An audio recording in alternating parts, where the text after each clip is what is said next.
Hello. And we're live. And I think you guys can hear me. Hello. Focus camera, focus, please. There we go. Alright. I am Razor Flash, and today while I was at work, I noticed that Wizards of the Coast, who had been planning to do this big announcement stream called Wizards Presents, they went ahead and announced some stuff. It was a bigger announcement than I genuinely thought it would be. As some of you might know, I do stream. We have a weekly D&D game that we stream over on at Alcove D&D. Go and follow that. Alcove D&D. Uh, we played yesterday, quite literally, and today, taking a look at some of these Wizards announcements, then we'll see exactly what was announced and kind of just go through all the notes, see if there's any take a look at the playtest document, see what's different, and just do kind of like a little bit of a react stream, seeing what these announcements were, what's new, what's coming up next, what the playtest looks like, stuff like that.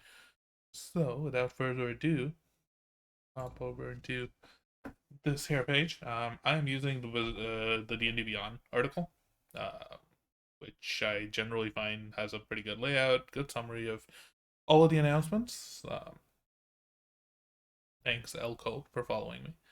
Yeah, so they provide like a pretty good summary and like a good layout of all of the things that were announced during the stream today. You can also watch all of it. Great work, Michael Galvis, and generally the sort of like the press people at D&D Beyond do a pretty good job making these quick summary articles around all of their D&D live events and any of the big announcements that are coming out. You can watch the whole thing. I don't really think we're going to watch the whole thing. I think we're just going to scroll through this and kind of spend a little bit more time diving into the interesting stuff. To start off with, let's pass over the interesting stuff. Let's pass over One D&D. We'll come back to this. This is probably going to be the majority of our stream today. Let's move on to start off, and let's take a look at some of the other stuff that was announced.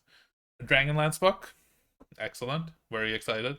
I'm excited for more dragon related lore. I'm excited for more dragon related weapons. Fizzbands was great, but Fizzbands was more focused around from a monster perspective and from a DM and creature perspective.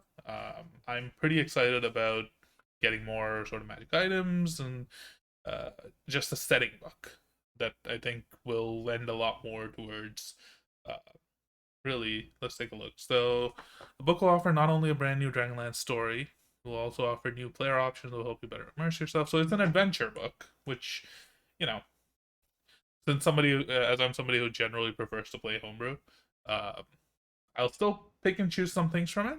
Uh, Probably the obvious like Dragonlances themselves, uh, but other than that, probably unlikely to see much use. But it's a book. I like all books. I pick up all books. I picked up the most recent Spelljammer one, and maybe at some point next week we'll do, if this video does well on YouTube and all of that stuff. Maybe sometime next week we'll do a little bit of a deep dive into that book and see what's in there. If there's anything interesting, really do like a quick review of that. Uh, but for now, there is also a new board game coming out alongside it, Dragonlance Warriors of Krynn. Uh, Anytime I see the name Rob Daviau, I immediately get interested. For some of you who are not avid board gamers, Rob Daviau is the creator of the Legacy board game, worked on Pandemic Legacy, worked on Betrayal Legacy, most recently did a very successful Kickstarter with the Return to the Dark Tower. Uh, Very popular board game designer, makes excellent games in general. And it seems like this game is sort of adversarial. So it's not a pure co-op. It has players and their dungeon master that coordinates with the written adventure. So, a little bit of 1v4, a little bit of not just 4-player co-op. I'm into that. I'm into checking it out. Also, this was like a little bit ignored, but it's a big deal. This product represents the first time D&D has offered physical and digital bundles. So let's take a little bit of a quick dive into that and see what that means. So if you buy the deluxe edition bundle, it I believe comes with. So this includes granting you early access to Shadow of the Dragon Queen, which is the adventure, I believe. A D&D Beyond digital copy, the Shadow of the Dragon printed deluxe edition, which is the exclusive foil one that is usually reserved for like friendly local game store shops. And it also includes the board game, so Warriors of Krynn, and an exclusive DM screen. Now, I really wish that these weren't included because I don't. The price of this is high. Let's just say the least, right? Like it's 154.98. Is the regular one any cheaper? The regular one is cheaper. It's just the books, and it also grants you D&D Beyond. So this is actually perfect. This is what I've been wanting from D&D Beyond and from Wizards for a long, long time. I like having the books. I like having the books on my shelves. I like looking at all the art. I love like most of the most recent books I haven't bought. I just buy them on D&D Beyond. It's accessible, it's searchable, it's a way easier experience for me. I don't need to lug books around when I'm like trying to find exactly where something is. The search functionality on its own is just massive. Uh, so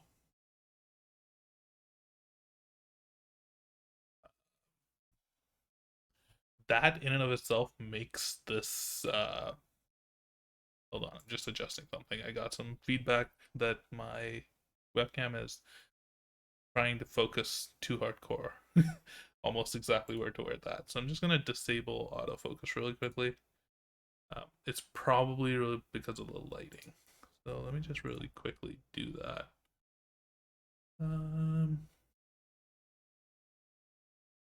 There. That should be a bit better. It's also really bright for some reason. Yeah, that should be a bit better. So, yes, this is what I've been asking Wizards of the Coast to do for a very long time. I'm glad that they're finally doing it. You get the benefit of the early access. You don't have to wait until the book comes into your shop. You get the benefit of it being on D&D Beyond. You can search it, everything. This is perfect. I will gladly pay a little bit more to get the physical edition and the D&D Beyond edition because the D&D Beyond edition isn't cheap, right? Like if we go to like D&D Beyond, let's just go to the marketplace and check out how much. Marketplace store. So the digital only pre-order is like $30. So you're basically buying it twice, but you get it in both digital and in um, physical form. Now, if you go to some of the older adventures, I wonder if the older adventures were actually more expensive or cheaper than that. So, Horde of the Dragon Queen. So, like, Out of the Abyss was $30. Prince of the Apocalypse, $25. Tend to be around 25 to $30.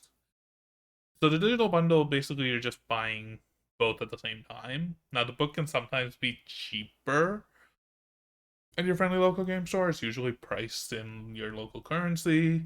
You're supporting small business, stuff like that. Like, I don't know if that price is still too high, but I would lean towards it. But even if nothing else, just for the convenience aspects of these things, like it's great. Now this part is a little rough. Um, so essentially, this bundle only really costs what it does in the U.S. Everywhere else, like if I'm getting something that physically, like we saw the digital edition was worth 30, was priced at $30.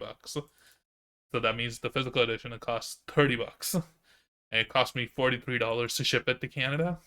Or if I'm elsewhere in the world, it costs me $83 to ship. That's no bueno. That's not good. But honestly, because of this shipping cost, I'm probably not going to buy it still in physical. But it is a good step in the right direction. I was hoping that they could go the other direction, which would be you sell a more expensive version of the book in game shops, like $60. Go to a game store, buy it, and it comes with a QR code that you can scan to activate the product in D&D Beyond. Unfortunately, they went a little bit in the other direction, but they're still at least trying. I'll give them that. They're trying. Next, let's move on past Dragonlance. More D&D book announcements. So, let's see. This is the rest of the books coming out in 2023. So, 2023. Wait, this is coming out in winter of 2023, and they have it here. I think they mean this is coming out in winter 2022. This is just probably not sorted properly. Uh, Keys from the Golden Vault. This is a thieves, tools, and heist-based adventure book. Um, I love heists. I think heists are one of the greatest like one shots that you can run. Set up a good heist, have a bunch of craziness going on, high action, all of that stuff. Absolutely adore the theme. I don't think I would ever play this. I'll buy it because it probably comes with some cool traps, like trap related rules, some cool sneaky thief stuff. Again, love all of that stuff. Just the if I wanted to play a heist game, I would play Blades in the Dark. And Blades in the Dark just is a game that's built around that, and it works wonderfully. It's probably, honestly, it's probably my favorite and most elegantly designed role playing game. But you know, I like the theme for this. It's interesting. Might be useful. Bigby presents Glory of the Giants. Playable giants, I guess? Or maybe it's more focused, like similar to Fizzbands, where that was just a bunch of uh, monster, like dragon related things in one book. This might be a bunch of giant related things in one book. Uh, might be interesting. Might not be. We'll see. Pandora Campaign. This is clearly like feedback that they received. That the Lost Mines of Fandover, the like starter set adventure, is one of the most played D&D adventure paths, just because it came as the starter set and everybody in their group has played it at some point in time. Uh, Expanding it into a full campaign, something that's set in the Forgotten Realms, no downside to this. The Book of Many Things. This is something I'm actually very excited for. The Deck of Many Things, it's a magical item, great, massive amounts of lore behind it, massive amounts of things that can come out of it. Uh, the options that this book might present, I expect them to be crazy. I expect them to really dive into kind of the lore of the book, some of the cards, maybe expand the cards. Probably will come with a deluxe edition book at the like deck itself, which and with official WizKids art might be pretty cool. And then the big one, in my opinion, fall 2023, Planescape. I love Planescape. Planescape is a great setting. Planescape Torment, one of my favorite video games of all time. Just the idea of hopping between planes, Sigil, the multiverse. For me, this is way, way more important and like had more of an impact, this announcement, than Spelljammer did or than most other setting books would. I am stoked for Planescape. This is going to be a good book.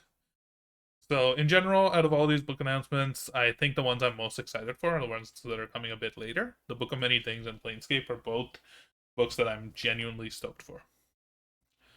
Next big announcement, well, this is more of a summary of kind of stuff that's happened already. Spelljammer, it's out.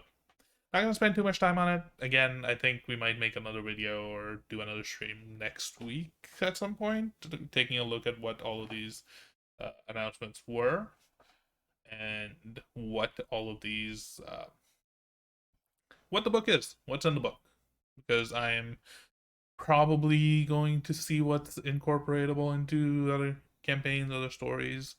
Uh, Generally, always do. So. Our beloved Ranger Rizzo Do'Urden is turning 35 years old. He's a drow, so that does not matter to him. Uh, there's some art books and comics and stuff that are coming. That's cool. It's fine. D&D starter set products in Japan. There was actually a recent, I don't know if it was a video or an article or something that I read about like the tabletop RPG scene in Japan and how a lot of it is, uh, like a lot of people really want to play D&D, but because of like no native Japanese support, like a lot of people will like buy translated versions or like play it as they do. I don't know. I'll see if I can find that article and kind of retweet it or that video. It was like, or maybe it was just a Twitter thread or something. It was actually really enlightening, and I'm glad that Wizards is really translating their products because there are a lot of people in Japan who play like tabletop RPGs. They just don't play D&D, I guess. And this will just make it easier for WizKids or for Wizards and D&D to kind of expand into a new market. I'm all for that. That's great. And then there was some Magic the Gathering news, some stuff around Magic's 30th anniversary, Dominaria United. None of this has anything to do with D&D, I don't think, but cool. That was some of the lower important stuff. Let's see if there's any other of these articles that make sense. There's What is Dragonlance? Good primer article to read about the world of Kryn and what all the War of the Lance was, etc., so on and so forth. If you really don't want to read all of those books, but I do recommend the books. The Dragonlance books were, from what I recall, I haven't read them in a very long time. They were pretty good. Now, let's move on to the main event, the one that we've all been waiting for. One D&D. The future of Dungeons and Dragons. Wizards Presents brought to us the biggest news to come to Dungeons and Dragons in nearly a decade, which is when 5th edition was announced. One D&D is the codename for 3 initiatives shaping the next generation of the tabletop role-playing game. As part of One D&D, we're updating and expanding on the existing rules of the game, culminating in the release of new rulebooks in 2024. Improving D&D Beyond, which is where we're reading this article, which is great. I'm excited for that. And building out the D&D digital play experience. Now, if you've been following Wizards to the Coast recently, they've really been hiring and expanding a lot into the video game space, and it was pretty clear that this was something that they were going in the direction of. Like a fully immersive sort of like digital playground for D&D. Even like D&D Beyond has kind of been expanding more into that space with the rollable dice, with all sorts of like integration, meaning you don't have to go out of D&D Beyond for pretty much anything, like building encounters, like magic items, like customization, all of that stuff. They've really been baking that into D&D Beyond. A like digital play tool set integrated into D&D Beyond with like battle maps and like all of that stuff. What's coming down the pipeline now? I'm not a big fan of digital D&D personally. I love sitting at a table. I love playing in person, but obviously sometimes pandemics happen. You know, uh, people move away. Groups have a harder time playing. Uh, more options are always good, and if this lets more people play D&D and more groups really enjoy the game, I am all for it. More on the One D&D rules. So the One D&D rules will be backwards compatible, allowing you to continue enjoying the adventures and supplements you played today. I don't believe that, but our goal for One D&D is to evolve the game in a way that reflects what players have told us they love and that makes it as versatile as them. The One D&D rules are now in playtesting, with new drops of content dropping roughly every month. With each round of Unearthed Arcana, we'll gather feedback from players like you to help find the game. So this is what I'm excited about. This is mostly why I wanted to stream this, because we want to dive into some of these playtest materials and really see what all of it contains. I believe they have like a dedicated FAQ page as well. So there was like a dedicated 1D&D page, but I think this is also a pretty good start. Let's watch this role reveal trailer. Dungeons is a thrilling adventure, one we play together as dungeon master and players, but also an adventure itself. Now we stand at the start of a new generation of Dungeons and Dragons, and today we're going to introduce some of what's in store for us as we embark on an initiative that we call One D&D. Growing up, I loved fantasy, but I never saw myself as the hero because I didn't think it was possible for someone who looked like me, who acted like me, who was like me to be that hero.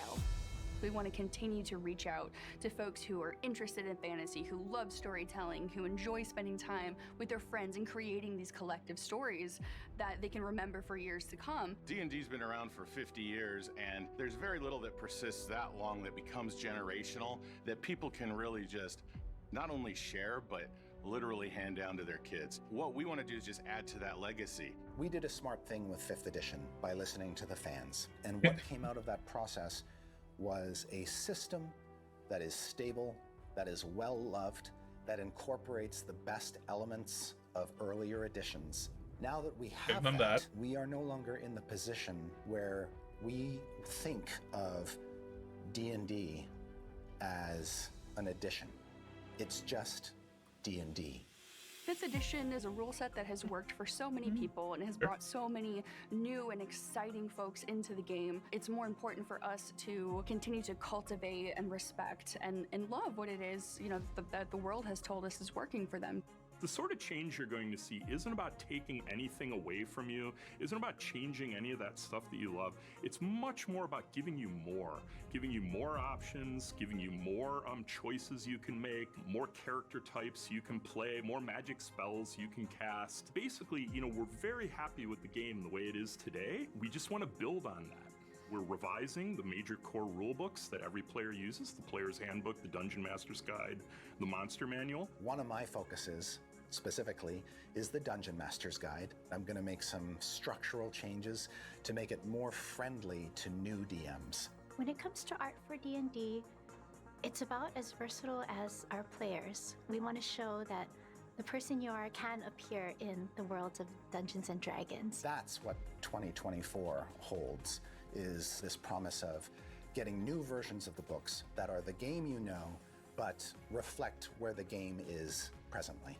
One D&D has 3 pillars, and one is the rule set, which is built on the base of 5th edition, but updated. We're building upon the rules that have been established, the storytelling, and expanding our world and our rule system. When we say building on top of 5th edition, what we mean is that all the adventures and supplements that have been released in the past 10 years will still be playable with the new evolution of D&D. Then there's D&D Beyond, which is the base of our digital tools and assists for players and DM. Currently, players are cobbling together all kinds of different apps and websites to have a true integrated D&D experience.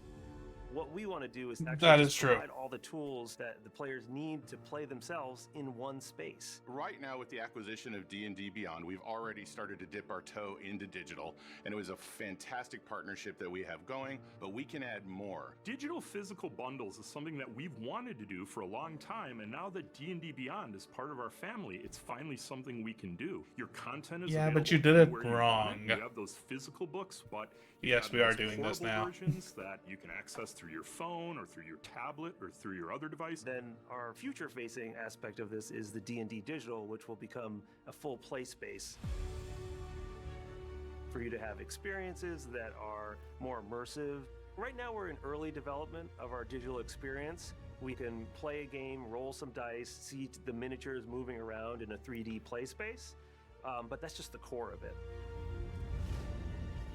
We chose the Unreal Engine for several reasons. I have thoughts on this. That's the first thing. Number 2 is take care of the lazy DM, because we're all lazy DMs. Ease of use means being able to access all of the tools that you need in order to get the adventure started. So we use the camera technique called tilt shift. It actually makes things look small. We want to make sure that the experience for you is that you're experiencing a miniature set. The tilt shift camera was really chosen so that people understood that this wasn't a video game, but it is a digital experience. We want to give people more minis, more options for character customization. You can actually change the features, do what you want with it. And you're going to use this miniature approach to tell stories just like you do in physical tabletop. To have your character live. Okay, so how much does a digital mini of a giant dragon cost? I'm transported there, but I'm not limited by the digital technology. We might give you a pre-made campaign from us that has an exciting castle. I like this. With a I really dungeon like inside of this. it, This is good. exciting NPCs. But then you're going to be able to take this playset, take it apart, and build your own. We're going to have a really robust tool for you to be able to create your own dungeons. This is just the start of One D&D, and we are relying on all of you to help us out and figure out that future together. What you're going to be able to No NFT minis, please. That would be a terrible way to go. Of these playtest packages where you'll be able to engage with key aspects of the game, provide us with feedback that then we will digest, process, interpret, analyze, and then act upon. Really, it's you shaping the next generation of Dungeons and Dragons, and we want to hear exactly what you have to say. Playtesting starts today. Go to D&D as a service. Yes, download for free. the playtest packet, and get ready to let us know where you'd like this next leg of the adventure to go. So there was a lot of good stuff in there. My main problem with that is definitely around the pricing, the price model. Like, I get that there's campaign that you buy, and there will definitely be a digital and book edition of these new adventure books that are going to come with your D&D Beyond stuff, your hardcover book, and your D&D digital campaign assets, and that's going to be great, right? Like, it's going to make playing these games remote definitely much easier. Uh, my entire problem with a lot of this stuff is any of those customization, like those minis, they're obviously going to sell packs. You might be able to import some minis in, like custom built STL files, maybe, but I doubt it. It'll probably be okay. You can buy this mini, and there's a big marketplace, and you can use this mini in your campaigns.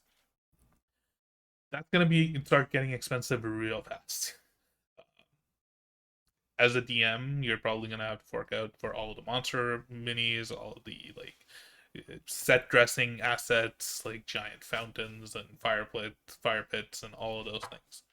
That's not exactly D&D should be a physical game, right? And the sense of like imagination and wonder that you can get in that physical world, you're not gonna be able to kind of really get that when there's a screen in front of you with this like really customizable thing, right? Like, even when like we're playing ourselves, I make a battle map with Dwarven Forge, and that is also expensive. I get that. Like, actual like physical terrain pieces and all of that is very expensive. This is going to be probably equally, if not less expensive than Dwarven Forge, probably. Uh, but at least when I'm doing that, the process of like putting it together, it still leaves room for imagination, right? Like, I won't have all the pieces, so I can tell the players that like, oh, imagine that this looks like this. In a digital world, in a digital playset, I could probably spend hours making something that looks amazing and looks exactly like what I want to. And that's not exactly something that's fun, to be honest, right? Like as a DM, the most fun part for me is like building the story and building the world and playing the game, as opposed to like spending hours or days making like a digital battle map. But that's I'm worried about the pricing model for all of the digital stuff. In terms of all the stuff that they talk about One D&D in general, I'm actually really excited because I think a lot of those changes, the fact that they're building on top of 5th edition and not making a 6th edition, it's great. It means a lot of the 5th edition, the stuff that 5th edition did well, will keep doing well. 5th edition don't. Once again, a lot of this stuff is all about money. A lot of the stuff is all about money. Wizards made a ton of money off of 5th edition. 5th edition was the most successful D&D has probably ever been. The fact that they want to keep building on top of that is great. Hi, Donward. I haven't actually taken a look at the playtest yet. We were just watching kind of the video, and then we were going to go dive into the playtest and see what it looks like. And then we'll see what our general opinion on that is. Right now, I was kind of just watching the video, seeing what had been announced and how this would kind of impact us moving forward. I'm taking a look at this D&D Beyond FAQ because I generally think that some of the questions that I will have, this will answer. So let's just go take a look. Hello, returners. How's it going? So what is One D&D? We kind of already know that. Is One D&D introducing a new edition of D&D? New generation of D&D with new and comprehensive versions. Rules will be backwards compatible. Less important to create new editions of the game, and more important to grow and expand the game that you love with each product. So, I'm a big fan of Warhammer 40k. Warhammer 40k, and every game has things like power creep. Power creep, scope creep, in general, just things progressively getting more complicated, things progressively getting stronger. Certain classes that are just broken, certain units that are just broken.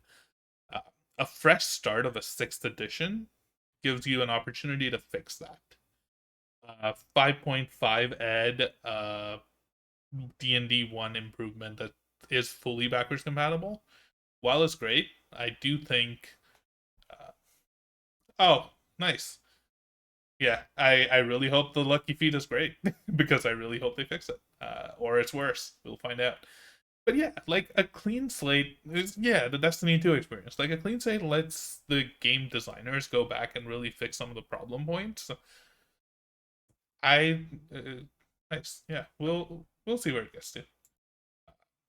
But yeah, thanks for joining us, Don. We'll, give us a follow. We'll probably be doing a bunch of like stuff around this, diving more into all the Unearthed Arcana as it comes out. Yeah, like I like where they're going. They're really interested in being backwards compatible, in making sure that people who love 5th edition still love the game. That's great. Um, no, you can't pull up the D&D Beyond vault. But I think having like a clean start also has its benefits and its perks. And the fact that they're not doing that, that's fine. It's fine for now. If the Unearthed Arcana fixes some of the more broken things, or any backwards compatibility indices or FAQs that are released fix some of the broken stuff, that's cool. Or they can just leave it up to DMs, right? Like that's one thing that they have the benefit of that other games don't have. It's literally in the rulebook. The DM can just rebalance things, right? Like it's up to the DM can tweak things to make it more fun, more fair, like create what they want to do. Now rules as written level 1 feats. Okay, I think since we're getting these questions, let's just dive into the playtest and we'll come back to this. Let's see. So One D&D compendium, character origins, unlock this One D&D playtest, and let's see what content now looks like. So, contents, character origins, playtext content. Let's download the PDF. Cool. So, we'll go through this in more detail right now, but you mentioned something about level 1 feats. Rules is written level 1 feats. Every first level feat mentioned herein appears in the feats section, which contains both new and revised feats. So, each background provides a first level feat, a special ability acquired in the character's past. Great. Humans of many worlds. So races have nothing to do with this. That's great. Holy, oh man, this is going to be an interesting dive. There's so much here. I didn't expect this to be like 21 pages long, but let's take a look at what some of these feats are. So, feats, parts of a feat. Each feat has a level. Take feat, your level must equal or exceed the feat's level. Prereq, you must meet any prereq for the feat. If you lose a feat's prereq, you can't use that feat. Feat is repeatable. You can take it more than once. Ooh, repeatable feats. Sure.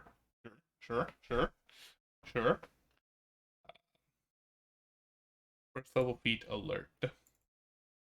No prerequisites, repeatable. When you roll initiative, you can add your proficiency. Oh, so it seems like all feats kind of have multiple components to them now, which is good. It's not just one thing that makes it so a feat isn't super useful if that's happening. And do any of the feats just give straight up stats? It doesn't seem like it. None of the first level feats that I can see just scrolling through here, none of them are giving just straight up like +1 to this or +1 to that. That's good. That is actually really good. I didn't like that, somebody would be, oh, like this feat gives me +1 to strength, so if I'm a fighter, it's like incentivizing me to take that instead of using my like ASI, like ability score improvement. So that's good. They don't have that many feats. I guess they only just have the first level feats in here. They haven't put any of the rest of them in here yet. Interesting. But that is cool. That's a cool idea. Where's the backgrounds? They said backgrounds are tied to feats. Okay, so if you take Sailor, you get the Tavern Brawler feat for free. That's neat. I've never been a fan of backgrounds in general, But the fact that your backgrounds are granting you feats now makes them more flavorful, makes them more useful. Lucky. Very lucky. Beat lucky. Lucky. Inexplicable luck that can kick in at just the right moment, granting you the following benefits. You have a number of luck points equal to your proficiency bonus, so 2 starting off. You can spend the points on the benefits below, and you regain your expended luck points when you finish a long rest. Okay, so once per long rest. Immediately after you roll a d20 for a d20 test, you can spend 1 luck point to give yourself advantage. Okay, so it no longer stacks with advantage. Great. That already solves the majority of the issues, and it scales. So it's not just 3 throughout the entire thing. That's good. Those are good changes. When a creature rolls a d20 for an attack roll against you, you can spend 1 luck point to impose disadvantage on that roll. That's not after the roll. That's before the roll. So that means you can spend it to force a creature to have disadvantage against you, which is actually really interesting if you then have some things that perform differently. Like a rogue, for example, if you're lucky and there's like a rogue or an assassin attacking you, you can make them not get like sneak attack. That is interesting. Interesting wrinkle to the system. D20 test. Okay, I saw that while scrolling through. Term D20 test encompasses the 3 main D20 rolls, so ability checks, attack rolls, and saving throws. Something in the game affects D20 tests that affects all 3 of those rolls? The DM determines... Okay, so rolling a 1, if you roll a 1 on the D20, the D20 test automatically fails, and a 20 automatically succeeds. So even on, like, skill checks and saving throws, 1s are failures and 20s are successes. Okay. Sure. So in that context, so lucky you can use advantage on any d20 test, so any saving throws and any ability check or attack roll. But the disadvantage you can only impose on an attack roll. That's weird. Why not just do it? I guess that would be too powerful because you could force disadvantage on an enemy's saving throw, which can have a really big impact.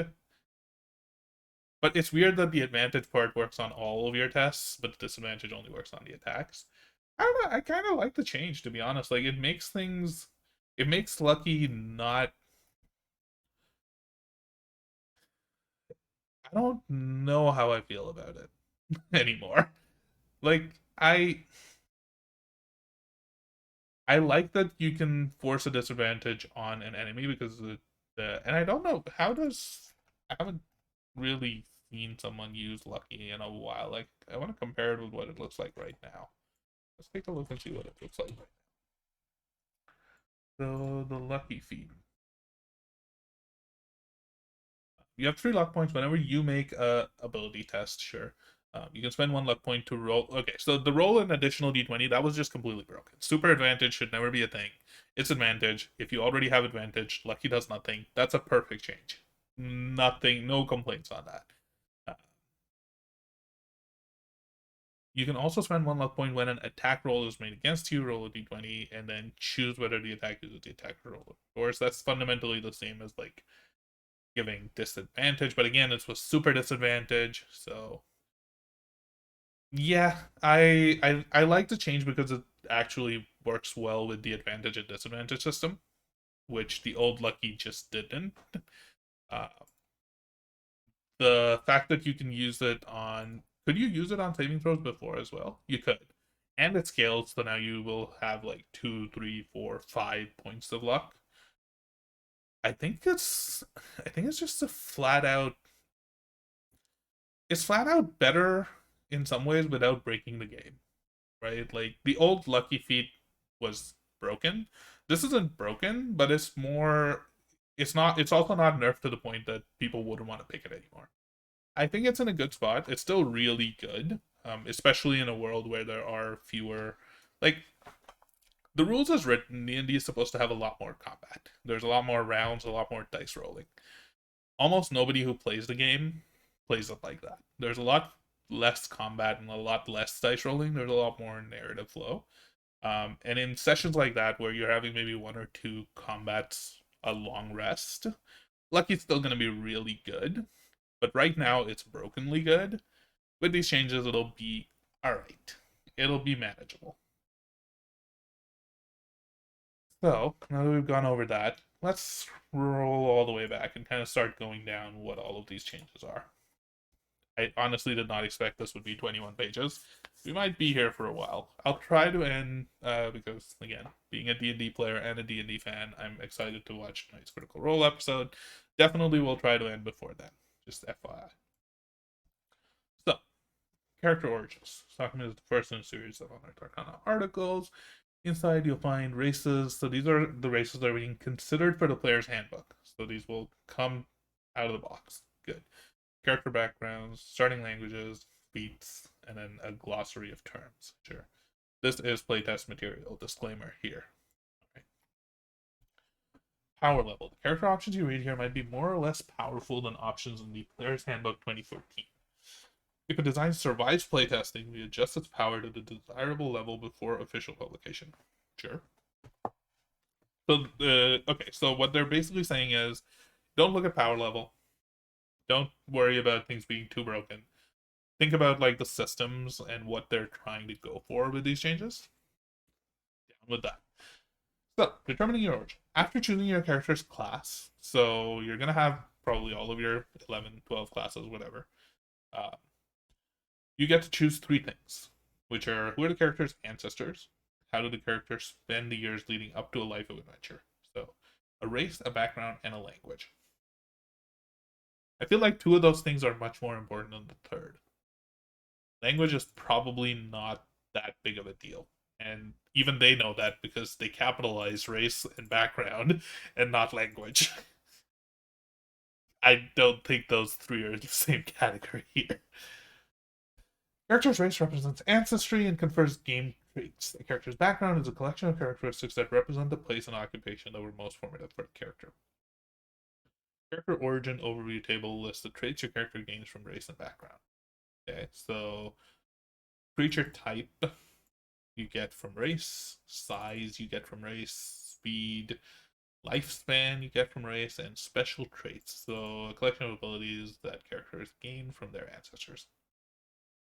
And then from the background, you get your ability score bonus. So your pluses to ability score, skill proficiencies, tool proficiencies, language, which you just said it was one of 3 things. What the heck? So confused. You get a feat, which is each background provides a first level feat, special ability acquired in the character's past, and equipment. Okay. So they've separated out a bunch of that stuff. So a lot of the stuff, like right now, equipment comes from class. I don't know if that will even be the case anymore. There's the equipment in the backgrounds right now is like very much just like, oh, if you were a soldier, you have like a banner from your past life or whatever. Or like, oh, you were a sailor, so you have a set of dice. I'm hoping they go a little bit more in detail and like really separate out the equipment that you get from your background as opposed to that. So, race and background together help bring your character's backstory into focus and distinguish the character from other members of the same class. For example, 2 characters might both be members of the fighter class, but if one is a human guard and the other is a dwarf gladiator, the 2 bring different capabilities and flavor to the class. That all makes sense. I really hope the backgrounds... Again, these are all things that are tweakable by your DM. Personally, I would be totally cool with someone having like a really cool idea for their backstory, like for their character's backstory that doesn't necessarily get covered by any of the like official backgrounds. But getting the benefit, like getting the perk or the feat or the equipment and all of that stuff of a background. Because I feel like now that there are feats tied to these backgrounds, they could be pretty important. After choosing a race and background, you choose the language that your character knows in addition to the They just said a language was part of the background. I guess multiple languages. That's the thing. Okay, whatever. Languages don't matter. There are very few times in D&D where languages matter. including if you have a character in your campaign where, they can read all writing, then it might matter. But yes, I'm staring right into this camera for a reason. Cool. Character races. When you choose your character's race, you determine whether your character is a member of the human race or of a fantastical race. This document provides descriptions and rules for the following race options. Human Ardling? What's an Ardling?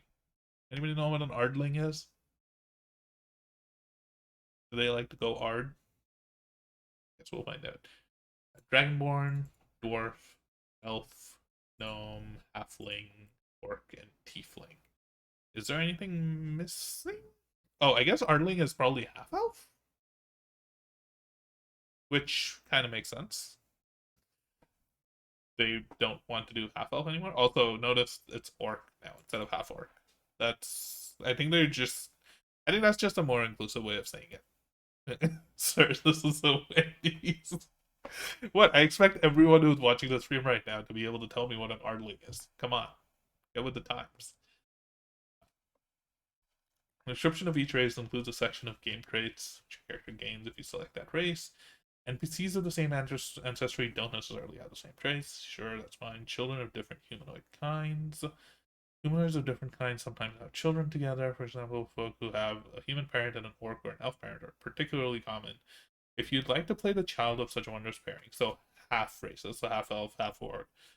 This is interesting. Choose 2 race options that are humanoid to represent your parent. Then determine which of those race options provides your game traits. So size, speed, and special traits.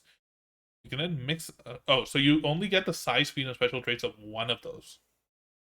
And then you mix and match visual characteristics. For example, if your character has halfling and a gnome parent, you might choose halfling for your game traits and then decide that your character has the pointed ears. And then for lifespan, you just average the 2 together. That's interesting. Half-elves don't exist then anymore, right? You just get the traits of an elf or a human. This opens up to, like, your race in some of those cases being purely narrative, right? Like, you can have a half-dwarf, half-orc, or a half-dwarf, half-tiefling, things that weren't really possible before. You can have a half-elf, half-dragonborn. You can go pretty crazy with it, but you're only getting the gameplay benefits of one of those, so there's really no reason for you to do it, right? Like, in game design, if you want somebody to do something like that, then you need to give them a reason, like a benefit from that, or an ability to, like, pick and choose from multiple things, right? Like, if you could create a cool combination where, like, you give up, like, your size and speed and special traits of 1, and you can mix and match or something, like, there just isn't enough incentive there, right? So I think what they've done with this, they're kind of in being like, okay, narratively you can be a half elf, half human, but in terms of gameplay, you're the same as an elf in terms of the gameplay benefits that you're getting. The roleplay wise, you can create a really cool backstory, you can have a lot of narrative agency there, but gameplay wise, your race would be the same if you were a half elf, half human who had picked the human stats, or a full human. Not the biggest fan of that. I like half elves. I like certain combinations of those being, like, of multiple races being sort of, like, common enough that they are their own sort of category. Maybe Ardling is half elf. Maybe we just haven't gotten there yet. We'll find out. So, humans. Humans are pretty much milquetoast. Lots of narrative stuff there. As a human, you have these special traits. You gain inspiration whenever you finish a long rest. Cool. That's cool. I don't know what the star is there for. Probably just a reference thing. Skillful, so you get 1 additional skill proficiency. And then versatile, you gain the skilled feat or another first level feat of your choice. Okay, so there's no more variant human. You get another feat of your choice, and it's a first level feat. So big fan of them separating feats out into first level feats versus later level feats. I just want to see what the skilled feat actually is. So, skilled. You have exceptionally broad learning. Choose 3 skills in which you lack proficiency. You gain proficiency in those skills. So, humans, once again, just get to pick things that work for them. I would probably never take skilled because, you know, being able to pick any of the other feats is probably a little bit more valuable. But it is what it is. Where were we? Somewhere around humans, right? Yeah, humans. I like this resourceful. Gaining inspiration when you finish a long rest, that's good. It's something active that you're getting. Being able to give yourself advantage on a roll. Great. Ardlings. Supernal beings who are either born on the upper planes or have one or more of their ancestors who originated there. Oh, so ASMR. I really think they just picked this because people didn't know how to pronounce ASMR or ASMR or ASMR. So they're now called Ardlings. Okay. Okay, wizards. I see what you're doing. They're ASMR. As an Ardling, okay, speed 30 feet. So I think the only thing that really matters in here is speed and creature type, I guess. Speed 30 feet. As an Ardling, you have these special traits. Angelic Flight. As a bonus action, you sprout spectral wings for a moment and fly up to... Oh! What's different about it? Like, I see that they don't have as much... Like, they don't have the specializations anymore, like the subclasses, but they have these, like, celestial legacies.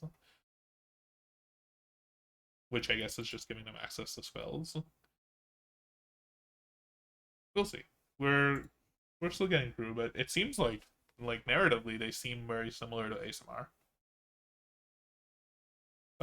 Angelic Flight. As a bonus action, you sprout spectral wings for a moment and fly up to a number of feet equal to your speed. You're in the air at the end of this movement. While nothing is holding you locked, you can use this bonus action a number of times equal to your proficiency bonus. You regain all expended uses. Okay. So again, this is like you get angel wings, you can fly for like around, does it say? 5 to number of speed. Oh, as a bonus action, and then at the end of your turn. Oh, it's just yeah, it's not a turn thing at all. You don't gain a flying speed of 30 for a duration. It's just you just move 30 feet. Okay. And then there's Celestial Legacy. You're the recipient of a Celestial Legacy that grants you magical abilities. Choose a legacy. So Exalted, which is your chaotic good, Heavenly is lawful good, Idyllic is neutral good. All of these are good. Give me my fallen angels. Give me my fallen ASMR. Give me my scourge ASMR. Like cleansing the land. I really don't like that they're getting rid of some of the like more flavorful, like custom, like sub races almost. But again, they might add those back in. These are just their first pass at these. Celestial Legacy. Okay, so you also choose the animal. Wait. You gain the initial benefit of the chosen legacy, a cantrip. You also choose the animal you most closely resemble. Starting. The table provides a few suggestions for each legacy. You don't gain wings by choosing an animal that can fly. Okay. Starting at 3rd level and again at 5th level, you gain the ability to cast a higher level spell with this trait as shown on the table. Once you cast a spell with this trait, you can't cast that spell with it again until you finish a long rest. Oh, they will still have SMR. Okay. Yeah, maybe we'll watch that video and like probably in a later stream. Maybe tomorrow we'll hop on and watch the video and see if there's any more stuff. So intelligence, wisdom, or charisma is your spellcasting ability that you cast with this trait. Choose the ability when you select the legacy. Okay, and you select the legacy at just when you start off. So why didn't they just say? You know what? Some of the wording on this is, I feel like I'm being too pedantic, but you know, it's a playtest. It's fine. Arblings of many worlds, with a little bit of the upper plane with them wherever they go. Okay, so 1st level spells, sure, don't matter. You can cast Thaumaturgy, you can cast Light, you can cast Guidance. 3rd level, you gain access to Divine Favor, Cure Wounds, and Healing Words based on which one you are. Healing Word is probably the most powerful out of those, to be honest. To be able to cast once, I think. Or does it say, oh, you can cast it up to again, ability to cast a higher level. Once you cast the spell, you can't cast that spell with it again until you finish a long rest. So once per long rest, you can cast that spell. Healing Word is probably the most useful out of those, right? Being able to just toss like a heal on somebody who's like dying or unconscious is probably the best use of just like once per long rest Healing Word that you can get. 5th level, Lesser Restoration, Zone of Truth, Animal Messenger. Lesser Restoration is probably the most powerful one of those. I don't like that this again only goes up to 5th level. Like, maybe this expands later on, but why do I suddenly stop getting like perks related to my race at 5th level? That's an arbitrary point in my mind, right? Like, if these are things that I'm getting in the early game when I'm still like learning to be like a hero, like a localized area hero, then why not just give them to me at 3rd level, which is when a lot of the stuff like unlocks, when a lot of like class stuff expands, when you pick your subclass, all those things. Why 5th level? That feels a bit arbitrary. Dragonborn, the earliest dragons hatched from the eggs of chromatic and metallic dragons. I'm gonna skip over some of the flavor text. Size medium, speed 30 feet. Your lineage stands for dragon. So you still get your breath weapon. In action, you exhale destructive energy in a 15-foot cone. So all of them are 15-foot cones. Is that how it works right now? Or are some of them like the weird line thing right now? Races. Dragonborn. Breath weapon. Your draconic ancestry determines the size, shape, and damage type of the exhalation. And they all do change. Some of them are the 30-foot lines. Some of them are con saves. Some of them are deck saves. I guess they're simplifying all of that to now be a 15-foot cone. Must make a dexterity saving throw based on your constitution. Okay, sure. They're simplifying it. That's fine. You have resistance to the damage type that you can breathe. Okay. Dark vision and draconic. Simple, straightforward. Dwarf. Humanoid medium 30 feet? Dwarves can move 30 feet now? Correct me if I'm wrong. I do have a dwarf in my campaign. I thought dwarves were... Yeah, Fizzman's Dragonborn was like a lot more interesting. Did dwarves move 30 feet? I could have sworn dwarf moved 25. Yeah, 25 feet. It's big buff to dwarfs. Big buff. They don't have to worry about being left behind in a fight now. Biggest change of this entire 1D&D thing. Dwarves can now move 30 feet. Excellent change. Anyways, Dwarven Rulings, you have resistance to poison damage. You have advantage on saving throws you make to avoid or end the poison condition. Sure. Your hit point maximum increases by 1 and increases by 1 again whenever you gain a level, so good. I think that was like a feat that people would take regardless. Forge-wise, your Divine Creator gave you an uncanny affinity for working with stone or metal. Good. Stone Cutting, you gain Tremor Sense with a range of 60 feet. Does Stone Cutting right now give Tremor Sense? No, it doesn't. This is way better. Dwarves are like just way better now.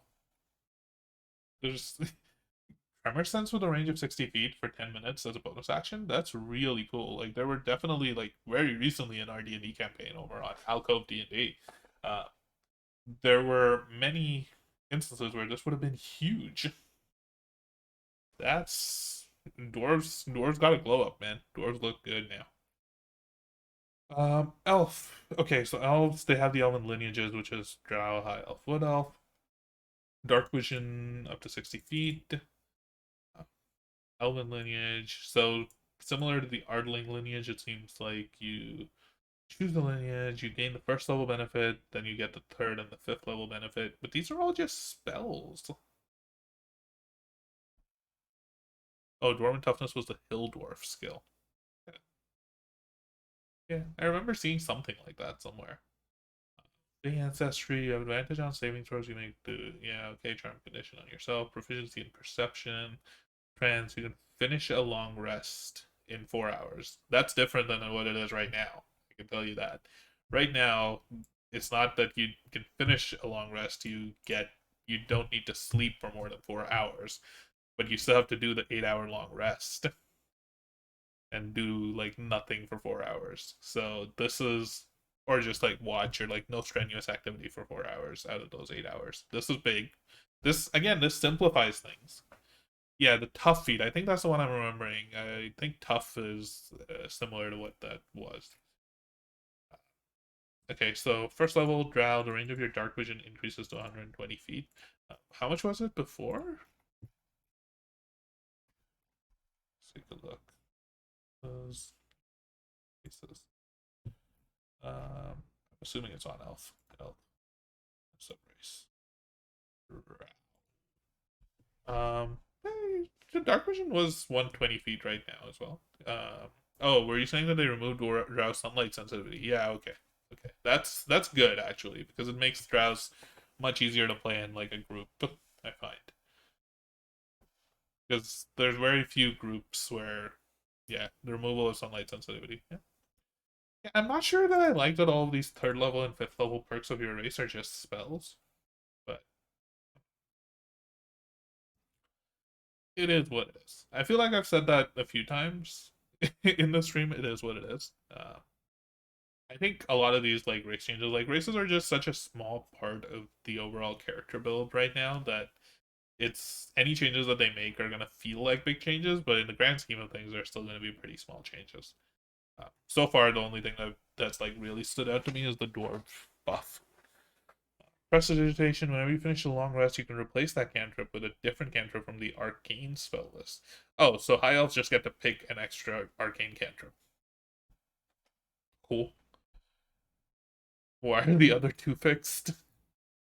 Because they get other perks, I guess. Because they get the Dark Vision, and then what else get? Speed of 35. Cool. Ooh, what else getting Pass Without a Trace at 5th level is really nice. That's really nice. So is Misty Step. So is Darkness. All of these 5th level spells for elves are great.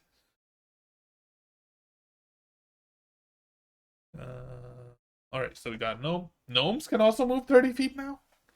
So everybody just moves 30 feet. So what's the point of speed then? Like the base speed, you can just say base speed is 30 feet. Dark Vision, Gnomish Cunning, advantage on Intelligence, Wisdom, and Charisma. Gnomish Lineage, so you got Forest Gnome or Rock Gnome. Forest Gnome, Minor Illusions, Speak with Animals. And then Rock Gnome, the Mending and Prestidigitation cantrips. Dwarves and Tieflings are the big buffs. Yeah, getting there. We're on Halflings now. Halflings again, 30 feet, small size, good. Brave, you have advantage on saving throws you make to avoid or end the frightened condition. Move through the space of any creature of size larger than yours, but you can't stop there. Sure. Luck, when you roll a 1 on the d20, you can reroll the die. You must use the new roll. I think that's identical to how it is right now. Naturally stealthy, you have proficiency in the stealth skill. Okay, that seems... I don't notice anything immediately different between those. Orc. As an orc, you have these special traits. Adrenaline Rush, you can take the dash action as a bonus action. That's good. When you do so, you gain a number of temporary HP equal to your proficiency bonus, and you can do that up to proficiency bonus times. Okay. That's neat. I don't think that's something they have right now. Dark Vision. You have Dark Vision with a range of 60 feet. Powerful build. You count as one size larger. And then Relentless Endurance, when you're reduced to 0 HP, not killed. Is the same as the orcs and monsters of the multiverse. Okay. Okay, that's good. That's cool. It gives them like something more active, because like the other big perk of being like a half orc or an orc was the Relentless Endurance, but if you're like tanky and not really getting hit or dying that much, then that really doesn't even count. Right? Like you're not intentionally using Relentless Endurance, and not something you're actively doing. Adrenaline Rush is something you can actively use, so I like that. Yeah, that's good. That was a good addition in Monsters of the Multiverse then. Once you use this, you can't do so again. Okay, Tieflings. A tiefling is linked by blood to a devil demon, blah blah blah. There are 3 legacies, so Abyssal, Chthonic, and Infernal. Okay. Again, 30 feet, Dark Vision up to 60 feet, Fiendish Legacy, recipient of the Fiendish Legacy, choose a legacy, blah blah blah. We'll get to the actual legacies in a bit. It seems like all of their abilities are just in the legacies. Okay. Otherworldly Presence, the Thaumaturgy cantrip. I'll use the same spellcasting ability. Okay, so let's take a look at what these legacies are. Abyssal. Resistance to poison damage. No, the poison spray cantrip. Okay. Resistance to necrotic damage. That's good. Also know the chill touch cantrip. Resistance to fire damage. You also know the firebolt cantrip. And then at 3rd level, you get rid of Sickness, False Life, Hellish Rebuke. So you don't start with Hellish Rebuke anymore. You start with firebolt, which is great. All tieflings are now just casters, because it's one of the best cantrips that you can get, and you now have it. If you pick Infernal. And then 5th level, Hold Person. That's good. That's really good. Darkness, not as much, but Hold Person is a powerful spell to have. Even if you can only do it once. That's good. Those are some good changes for tieflings.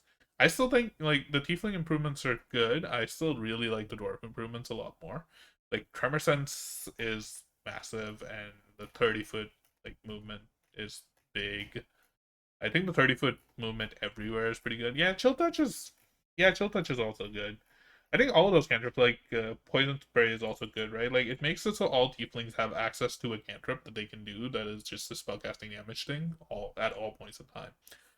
I think what's the range on Chill Touch? Is it 30 feet?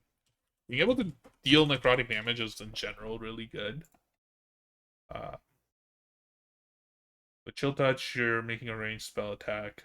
On a hit, the target takes 1d8 necrotic and it can't regain hit points. The 1d10, I think of. Oh, it's 120 feet. Okay. And what does Firebolt look like? Firebolt. So it's 1d10 damage, but 120 feet again. Make an attack roll. Yeah, I still prefer Firebolt, I think, over Chill Touch. Like the healing, stopping the healing is nice, but like I think Chthonic, one of the big perks is the resistance to necrotic damage, because there's so many undead things that deal necrotic damage, right? Like I think that's a better resistance to have in many ways than even fire damages. But I think from the spell list, I actually really like Firebolt. I really like Hold Person. Chill Touch is not bad. Yeah, not bad. None of those are bad choices, and I like that they've done this in a way where it's easy for them to add more to it. But once again, I'm not the biggest fan of the fact that like all of this just stops after 5th level, apparently, unless these are just like these are currently only up until 5th level, and they'll add more later on. Cool. So that finishes the race part. That brings us to the background. So build your background. Using the rules here, you can build a background from scratch or customize a premium background. I like that. Already like that. Because you're not tied to just the ones that they put together. You can just make one. If you instead decide to... So when you build a background, your character gains the features. As you make choices for these features. Yada, yada, yada. Sure. So background features, ability scores. When you determine your character's ability scores, choose 2 of them. Increase 1 by 2, 1 by 1. Okay. Alternatively, choose 3 and increase each of them by 1. Good. Sure. Choose 2 skills. So you can increase 1 by 3. That's great. Skill proficiencies, 2 skills, 1 tool, language. When you're creating a custom... Oh yeah, so feat. Choose 1 first level feat. Your character gains 50 gold to spend on starting equipment, regardless of background or race. That's massive. That's just so much simpler. Like, I just did not like all of the. Yeah, I agree. I think that they're gonna end up adding more.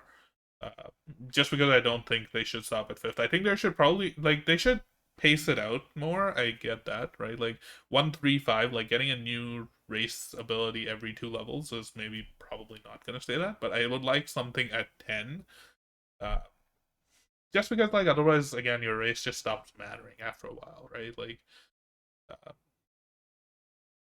you're getting so much from other sources, like even just picking a feat matters more than the race that you are. Yeah. This starting equipment rule just being like straight up put out here. Your character gains 50 gold to spend on starting equipment, regardless of what your background is, regardless of what class you're playing. This is amazing. This is great. Ability score increases from elsewhere. Since 2014, characters have received ability score increases from several sources, from a race or from the ability score rules and Tasha's. You make a character using one of the older sources and get ability score increases from it. The character doesn't also get ability score increases from background. Yeah, see, those are the type of stuff that they're gonna have to keep doing. They're gonna have to keep putting in disclaimers about like, oh, if you got this rule from before.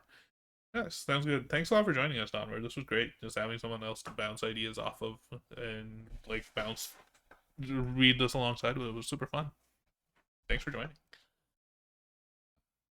So we've got some sample backgrounds here.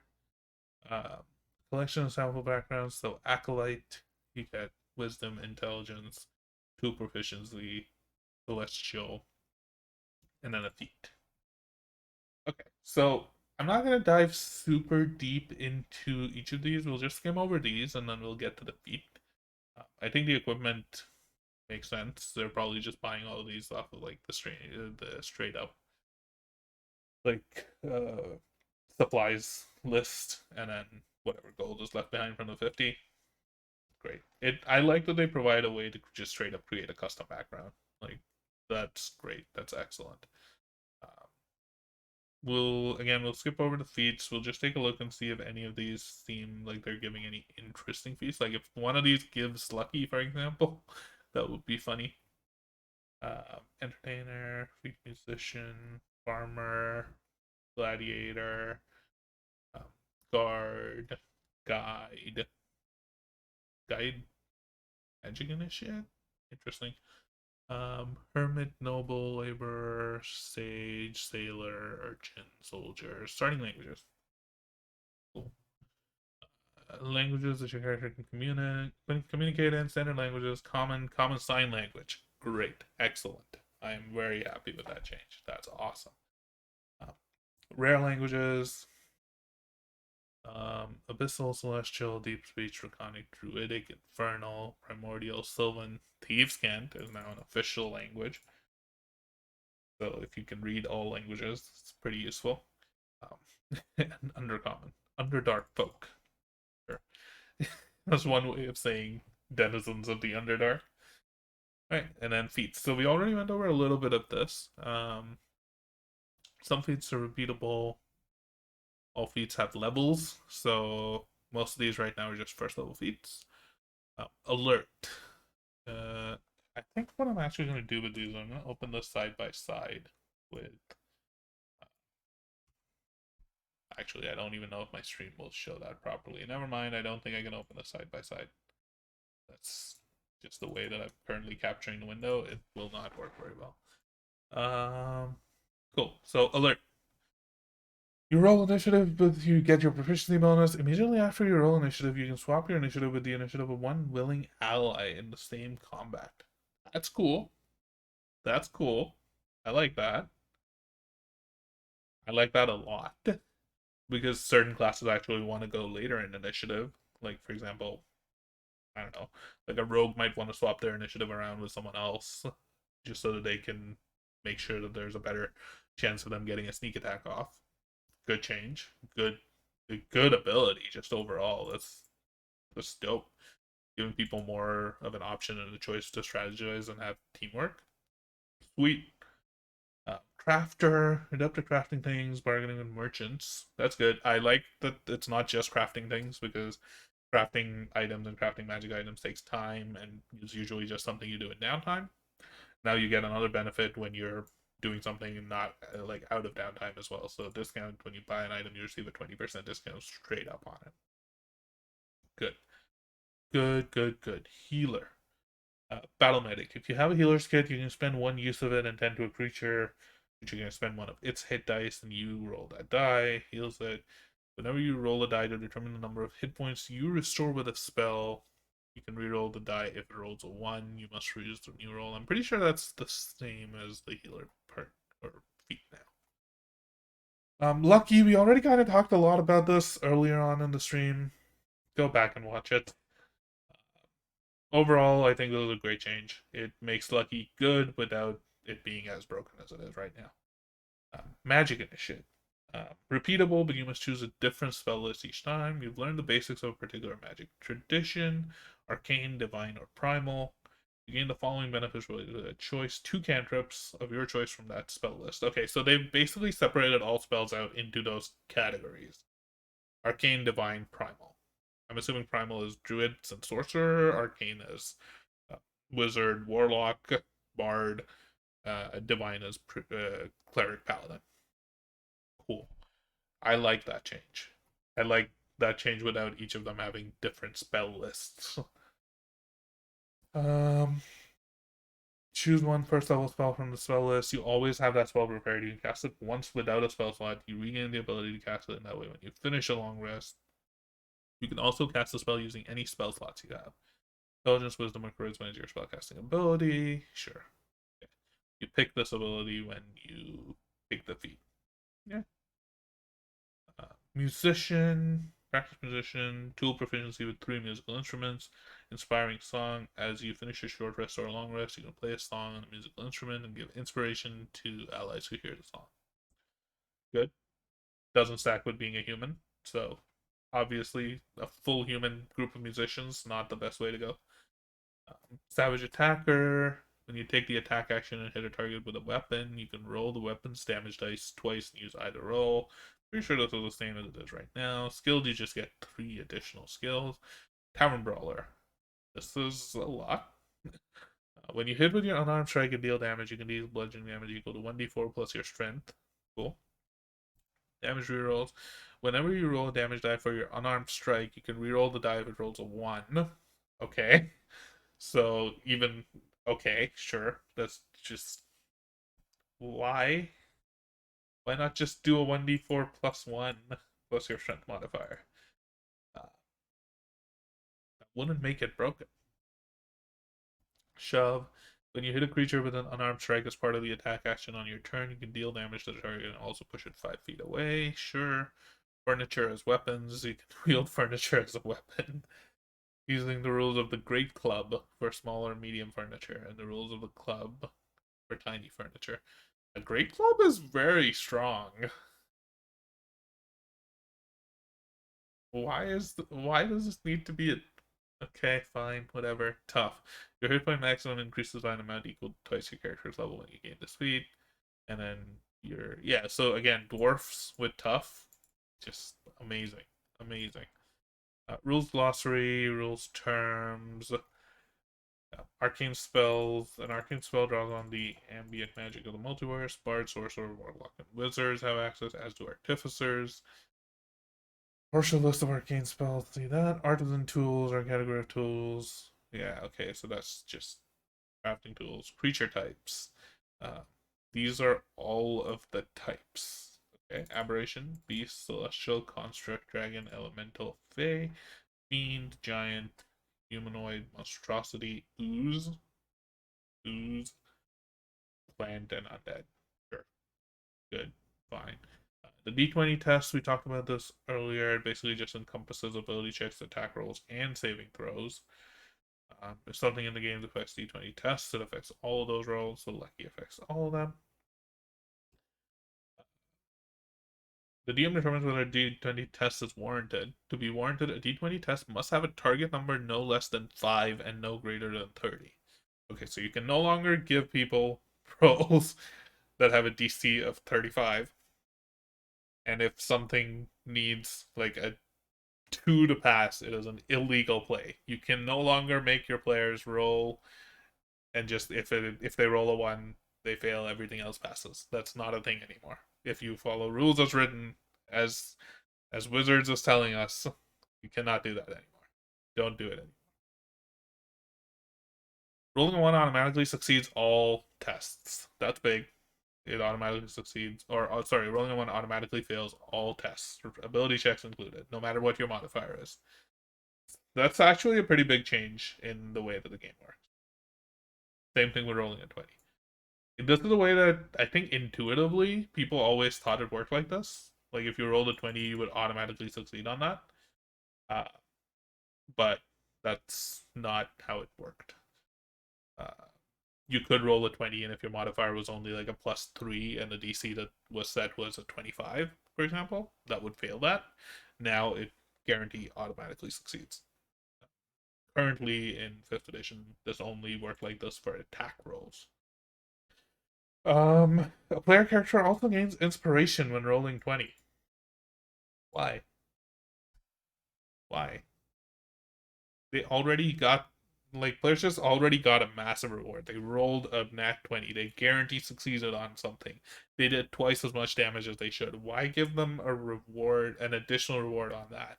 If anything, I think this should be the other way around, where if you roll a natural 1 and you automatically fail something, you get inspired because you're motivated to try and do better next time. This is dumb. I don't like this. Or more accurately, I don't like this. This mechanically, this doesn't help anyone. Why do this? Critical hits. Weapons and unarmed strikes have a special feature for player characters. Critical hits. Oh, for player characters? Monsters can't crit anymore? Please don't tell me that. Please don't tell me that's true. That's scary. That's not good. That's not good. That's not good. If a player character rolls a 20 for an attack roll with a weapon or an unarmed strike, the attack is also a critical hit, which means it deals extra damage to the target. Roll the damage dice the second time, add the second roll. Okay. That's dumb. That's just dumb. It shouldn't just be player characters. This should be all monsters. Like, a monster should be able to be extra lethal on a natural 20.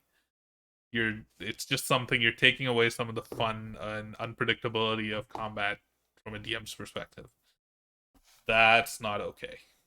I disagree with that change. That's probably the worst change of this book so far. Divine spells, clerics and paladins can harness it. Gaming said, okay, grapple. So these are just conditions. Your speed is 0, can't change. Disadvantage on attack rolls against any target other than the grappler. Grappler can drag or carry you, but they're slowed. While grappled, you can make a dexterity or strength saving throw to escape. Sure. Incapacitated. While you're incapacitated, your concentration is broken. That's a big change. That's a good change. That's a really good change. Inspiration. You have inspiration, you can spend it to give yourself advantage on a d20 test. The main way a character gains inspiration is by rolling a 20 for a d20 test. I hate that so much. The DM can also award inspiration used on something that's heroic or amusing. Only one inspiration at a time. You lose inspiration when you start a long rest. Long rest is at least 8-hour long period of extended downtime. Benefits of the rest. Creature regains all lost hit points. Spent hit dice up to half. Can't benefit from more than one long rest in a 24-hour period. Must have at least one hit point at the start of the rest to gain its benefit. Huh?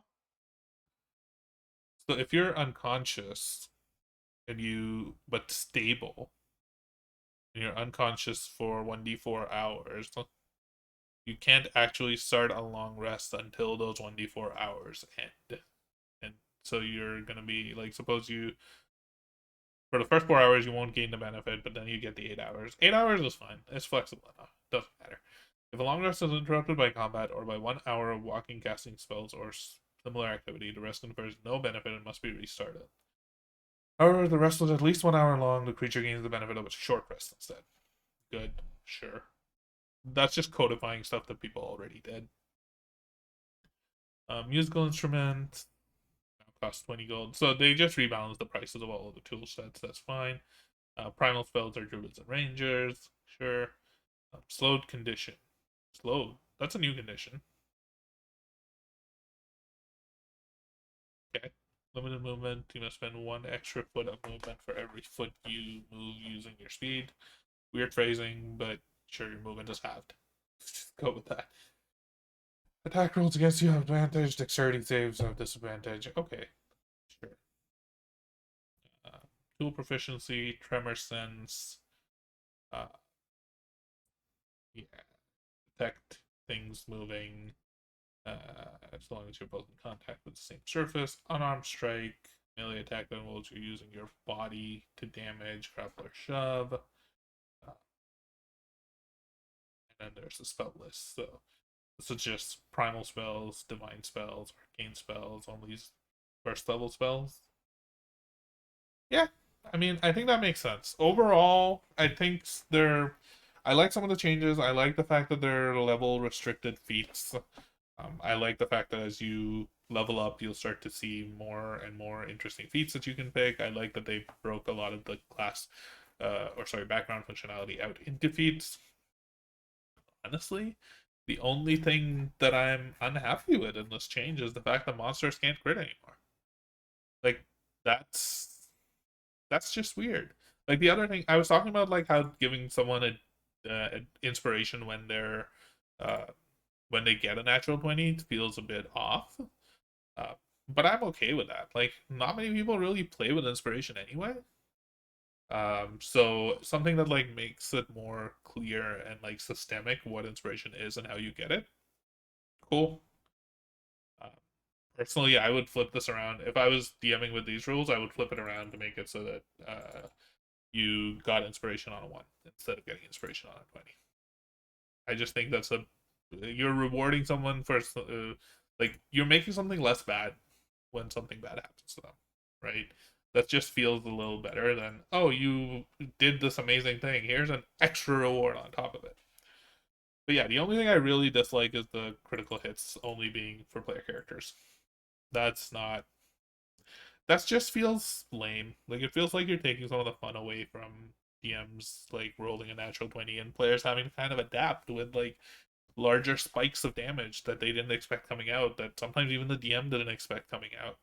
Um, that's not that's not cool. In terms of the races, I really like the changes that everybody moves 30 feet. I really like the dwarf changes. The dwarves getting tremor sense is huge. Dwarves getting extra HP just by default, like, which I think it was mentioned before in chat that it was a hill dwarf thing that now just all dwarves just get.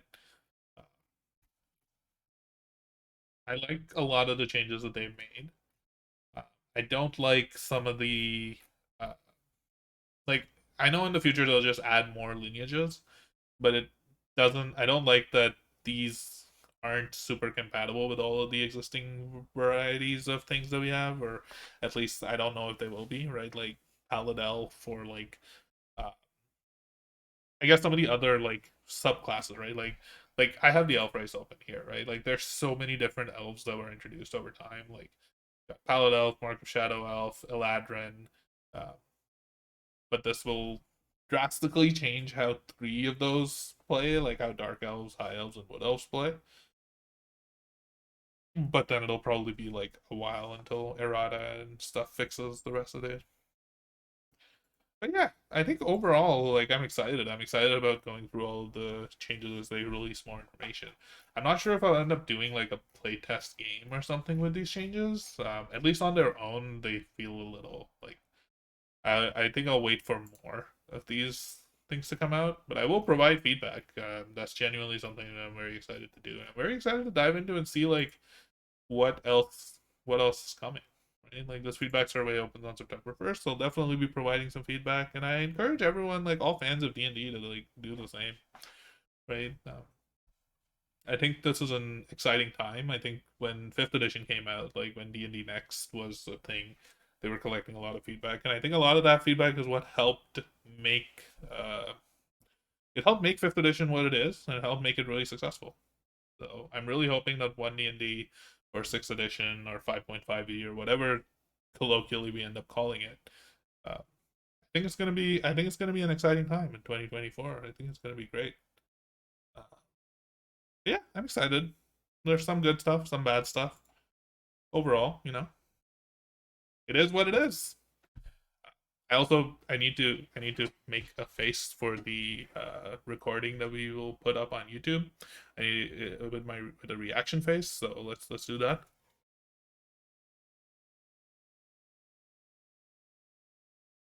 Okay, we'll use that still for the recording that goes up on YouTube. Thanks for joining. This was fun. Maybe if we get some good feedback on this, we'll try and record something new for a review of Spelljammer. I'm excited to dive into that book too and see if there's anything good out there. That's it for now. Thanks for joining. And yeah, make sure to follow us here on this channel at Razorflash. Follow me on Twitter. Make sure to follow the Alcove D&D channel at Alcove D&D on Twitch and YouTube. I'll be tweeting out a link of the SWAT and uploading this recording to YouTube probably soon. Thanks for joining. This was fun. I'll catch you next time. Bye.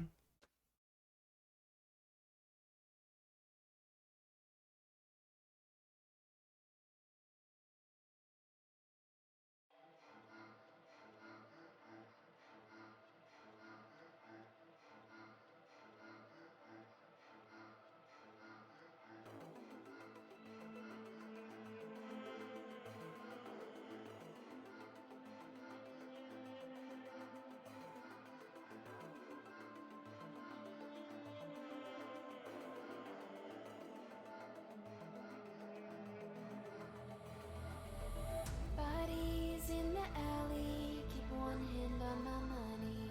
I try to lose them in the dark. Colors bleed together, I can't run any faster. It will